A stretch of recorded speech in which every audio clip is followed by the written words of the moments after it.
Just 5 minutes ago, the royal family delivered a shocking announcement about Queen Camilla. In a sudden twist, the palace revealed she will be stepping back from her role, citing health reasons. But insiders suggest something far more dramatic is unfolding.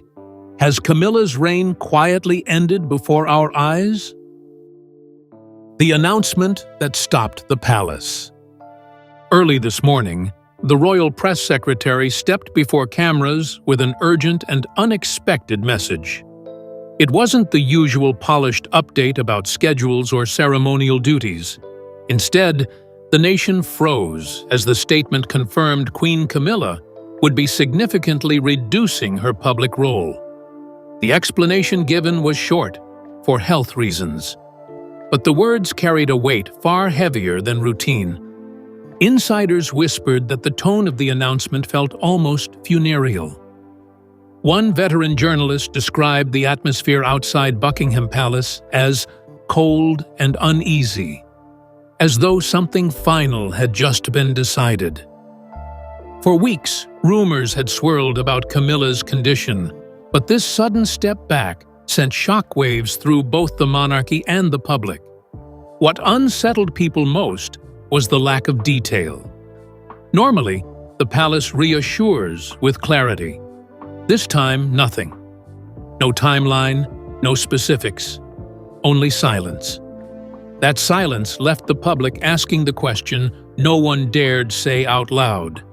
Has Queen Camilla quietly disappeared from the spotlight for good? The ripple effect began immediately. Newspapers rushed out headlines. Morning talk shows debated whether this was temporary or the beginning of something irreversible. Social media exploded with speculation, with one post capturing the mood perfectly. This doesn't feel like a step back. It feels like an exit. The announcement did more than confirm Camilla's retreat. It revealed a monarchy suddenly on edge, bracing for change. And the next question was obvious. If Camilla is gone, even partially, what happens now? That uncertainty became clearer as people started piecing together the last few weeks. Her absences, her quiet retreat from public view. All of it suddenly made sense. And it led directly to the next revelation. Camilla's vanishing act was already underway. A queen in retreat. Camilla's vanishing act. For months, Camilla's absence had been obvious to those watching closely. She missed key charity events, canceled appearances at the last minute, and appeared less and less beside King Charles during major outings. At the time, it seemed unusual. Today, it feels like foreshadowing. Behind palace doors, whispers described her as emotionally distant. Friends said she seemed exhausted, reluctant to put herself forward. One insider bluntly remarked, "She doesn't just look tired. She looks like someone who doesn't want to be there anymore." Observers noticed something deeper than physical withdrawal. Camilla wasn't just missing from events. She was disconnected even when she was present. At a recent reception, cameras captured her looking blank as Charles spoke. Tabloids noted she left the venue unusually early. These patterns, once dismissed as coincidence, now painted a bigger picture. A queen who no longer wanted the spotlight. But the real mystery is whether this retreat was truly her choice. Was she stepping back for her own peace? Or was this a carefully planned move by the palace to ease her out? Royal historians remind us that such withdrawals are rarely straightforward. When a royal suddenly disappears, it's never just health, one commentator explained. It's about image, politics, and timing. Always. And timing here is everything. Camilla's absence grew more noticeable just as King Charles's own health problems became public. While the king struggled, the queen was nowhere near as visible as expected. That imbalance sparked suspicions that Camilla's silence wasn't just personal, but strategic. This retreat, whether voluntary or forced, opened a dangerous vacuum. A monarchy depends on public unity, but with Camilla fading, the cracks were impossible to ignore. And that's where the story turns.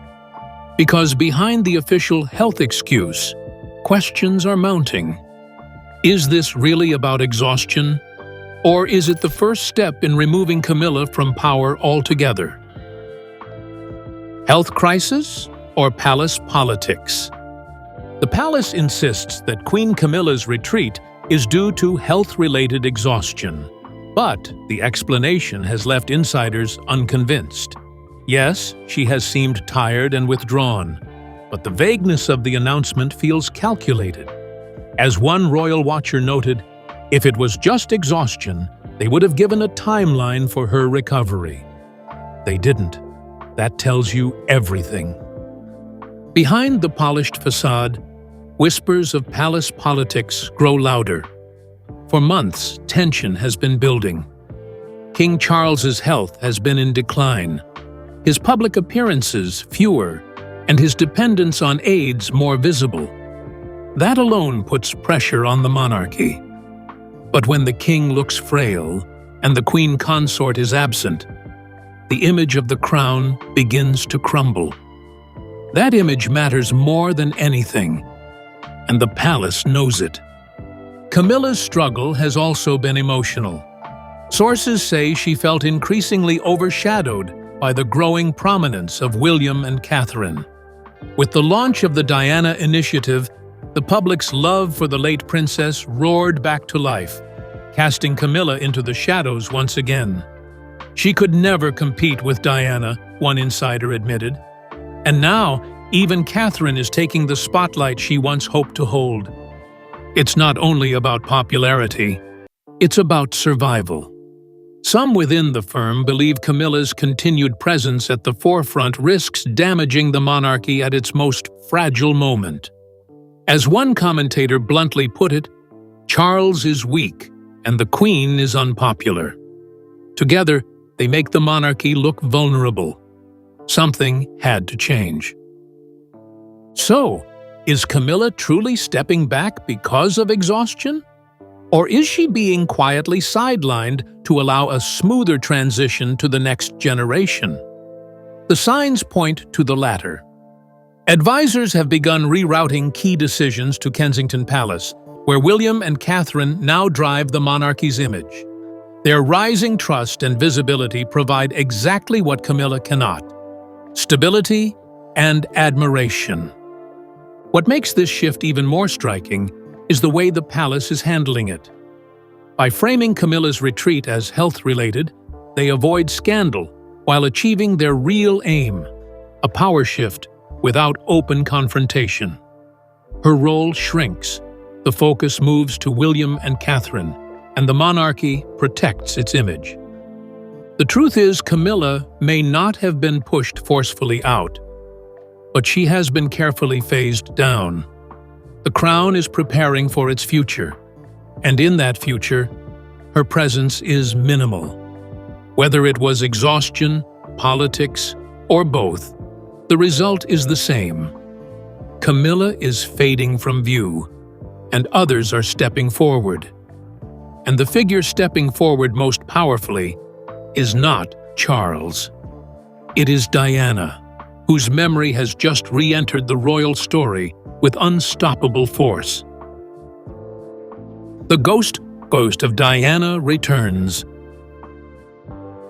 If there was ever a moment when Queen Camilla looked powerless, it was during the unveiling of the Diana Initiative, a project spearheaded by William and Catherine.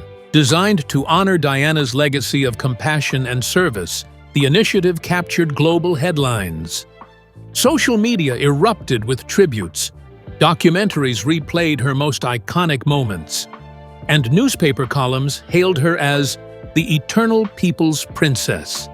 And in all of this renewed wave of adoration, Camilla's name was absent.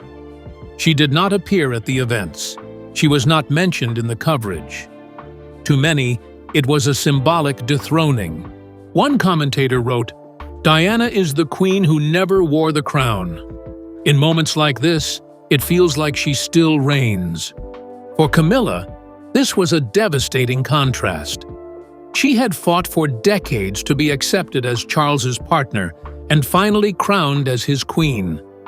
But the Diana Initiative reminded the world of the woman she replaced, and the public made its choice clear. Their loyalty remains with Diana. In fact, the timing of the project felt almost deliberate, coinciding with Camilla's own retreat. The message? The future of the monarchy rests with Diana's children and their spouses, not with Camilla. William and Catherine's handling of the initiative added to the contrast. Catherine, in particular, shone as the emotional anchor of the family. Her authenticity and dignity reminded many of Diana herself. Polls after the event showed Catherine's popularity surging to record highs, while Camilla's favorability dipped even lower. The silence from Camilla during all of this was deafening. Not a statement, not an appearance, not even a gesture of acknowledgement. And that silence spoke volumes. It looked less like respect and more like resignation. She could not compete. She would not even try. As one royal historian noted, it was Diana's victory in death. Her memory eclipsed Camilla's reign without Camilla needing to say a word. This revival of Diana's presence in public life wasn't just sentimental, it was political. It gave William and Catherine the perfect foundation to present themselves as the rightful future of the monarchy. At the same time, it weakened Camilla's relevance, reminding the world that her place on the throne was always contested, always fragile. The ghost of Diana has returned, not in scandal, but in reverence. And in doing so, it has redefined the balance of power inside the palace. With Charles weakened, Camilla retreating, and Diana's memory surging, the monarchy has been reshaped, not by force, but by legacy. And that legacy now overshadows everything Camilla once hoped to achieve. Charles alone, a king without his queen. King Charles has always presented himself as a monarch who draws strength from partnership. For years, Camilla was not just his wife, but his shield.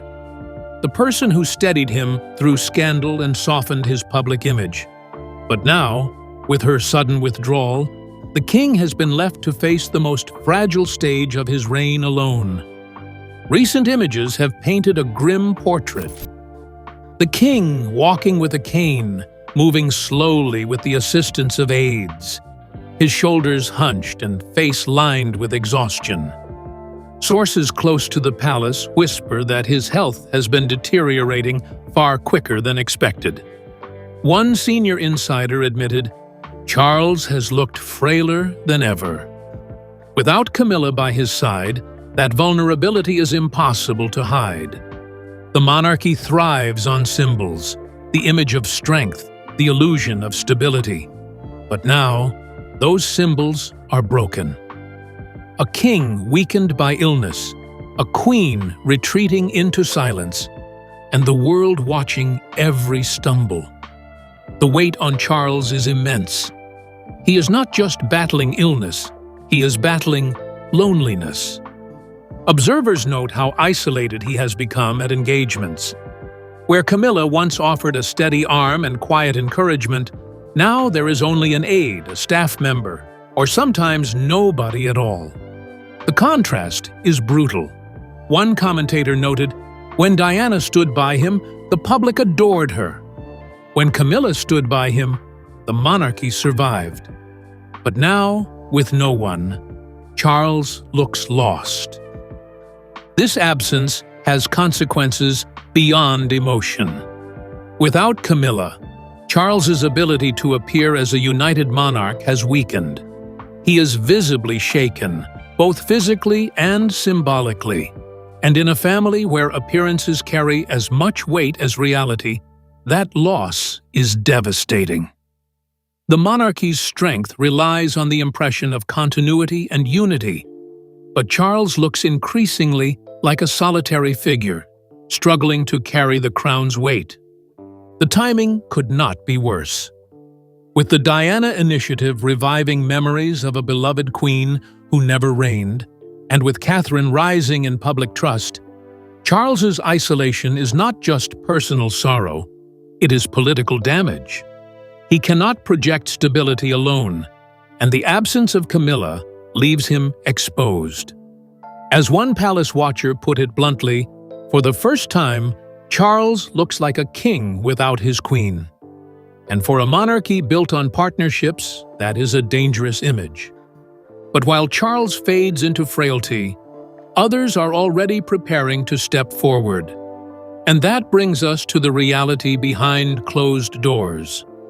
The power shift already unfolding in the shadows of the palace. Behind closed doors, royal power shift in motion. Inside the gilded halls of Buckingham Palace, a quiet transition is already underway. While Charles grows weaker and Camilla steps back, the machinery of the monarchy is not standing still. Instead, more and more decisions are being funneled through Kensington Palace, the home of Prince William and Princess Catherine. What began as a trickle has become a steady flow. Key briefings, planning for engagements, and discussions about the monarchy's image are now led by William's team.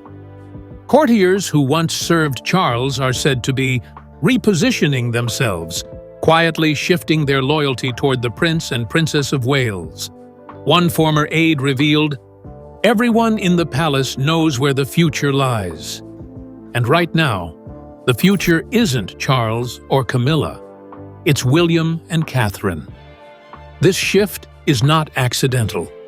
With Camilla reduced, Charles weakened, and public opinion hostile, the firm cannot risk leaving a vacuum. William and Catherine, polished, admired, and trusted, have become the new face of continuity. Their presence at recent events has been unmistakable, Catherine in particular glowing with confidence and poise, offering the exact stability and warmth the monarchy needs. Insiders whisper that William now has far greater influence over royal planning than ever before. His office is said to be directing how appearances are balanced, where the family is seen, and how the public narrative is shaped. This means that even while Charles remains the king, the center of power has shifted. For Camilla, this change is devastating. Her step back has not left a neutral space. It has created a vacuum that others are filling quickly. And unlike her, William and Catherine have the public's loyalty firmly behind them. A recent poll confirmed it. Catherine is now the most trusted royal woman in Britain, while Camilla's ratings have plummeted. Behind closed doors, staff describe a sense of inevitability. The monarchy is being reshaped in real time. As one senior insider admitted, this is a transition disguised as continuity. The palace won't admit it, but William and Catherine are already the working monarchs in practice. The symbolism is clear. Where once Camilla and Charles defined the monarchy's present, now William and Catherine define its future. Every photograph, every public smile, every carefully staged initiative reinforces the image of a new royal order. And so, while Charles remains on the throne in name, the reality inside the palace is different. A power shift is in motion, quiet, deliberate, and unstoppable. The king is weakened, the queen is retreating, and the heirs are already stepping forward. Catherine's quiet triumph. While Queen Camilla's image has weakened, Catherine has quietly risen into the role many long believed she was destined for. She does not need fiery speeches or dramatic gestures to command attention. Her strength lies in her authenticity, a quality that has become priceless in a monarchy so often criticized for distance and formality. The launch of the Diana Initiative was Catherine's defining moment. Standing beside Prince William, she became the emotional bridge between the monarchy and the people, linking the memory of Diana to the promise of the future. Her presence was graceful, yet powerful. The public did not just see a princess, they saw a woman who will one day be queen, and perhaps already is in spirit. Polling numbers tell the story clearly. Catherine is now the most trusted royal woman in Britain, even surpassing the late Queen Elizabeth in recent generational surveys. Her approval continues to rise steadily, while Camilla's ratings sink to historic lows. The contrast is impossible to ignore. One queen fading into absence, another emerging naturally, without needing to claim the crown. What makes Catherine's rise so powerful is that she has not had to fight for it. She has never directly challenged Camilla, never spoken against her, never courted controversy. Instead, her silence has become its own statement. She does not need to argue for the crown. The public has already given it to her in their hearts. As one royal analyst said, Catherine wins by not playing the game. She doesn't compete. She simply embodies what the people want. The palace has noticed. More engagements are routed through Kensington Palace, more spotlight is given to William and Catherine, and the message is subtle but clear. They are the future face of the monarchy. Each public appearance reinforces this, from Catherine's warm connection with children at schools to her poised presence at international events. The irony is striking. For decades, Camilla fought for acceptance, for recognition, for legitimacy. Yet, in just a few years, Catherine has achieved what Camilla never could: widespread adoration. Her triumph is quiet, but it is absolute. She is not just the Princess of Wales. She is the Queen in waiting, and for many, she is already the Queen in their hearts. And while Catherine ascends with elegance, another royal woman stands firm in her own way. Not through rising popularity, but through sheer consistency and duty. That woman is Princess Anne. Princess Anne, silent but unshaken. In the midst of retreat and reshuffling, one figure remains unchanged: Princess Anne, the Princess Royal. At 74, she is busier than most royals half her age, with a schedule packed with engagements, charity work, and overseas visits. Where Camilla fades, Anne continues to stand tall, becoming a living symbol of duty and reliability. For decades, Anne has been known as the hardest-working royal. She does not crave the spotlight. She does not chase glamour. Instead, she has built her reputation on something far stronger: consistency. And in times like these, when the monarchy appears fractured and uncertain, her steady presence shines brighter than ever. Observers note the striking contrast. Camilla has stepped back, citing exhaustion. Anne has pressed forward, attending events with her usual no-nonsense efficiency. She does not flinch. She does not complain. She simply shows up. As one royal commentator noted, Anne never needed to fight for respect. She earned it through decades of showing up when others disappeared. The relationship between Anne and Camilla has always been cold, even strained. That divide has only sharpened with recent events. While Camilla retreats, Anne embodies the very values Camilla is accused of lacking: resilience, toughness, and loyalty to the crown. Palace insiders quietly admit that Anne views Camilla's withdrawal with little sympathy. For Anne, stepping back is not an option. It is a failure of duty.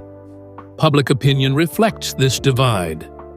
Among older royalists in particular, Anne's stock has risen even higher. Many see her as the true backbone of the family, the one who carries the weight while others falter. Her popularity may not match Catherine's with younger generations, but her respect is unshakable. Her silence on Camilla's retreat has been telling. She has said nothing publicly, but her actions speak louder than any words. By continuing her work at full force, Anne has drawn the line. She will not fade, she will not retreat, and she will not allow her role to be questioned. In the eyes of the public, the contrast could not be sharper. Camilla is the queen who disappeared. Anne is the princess who never wavered.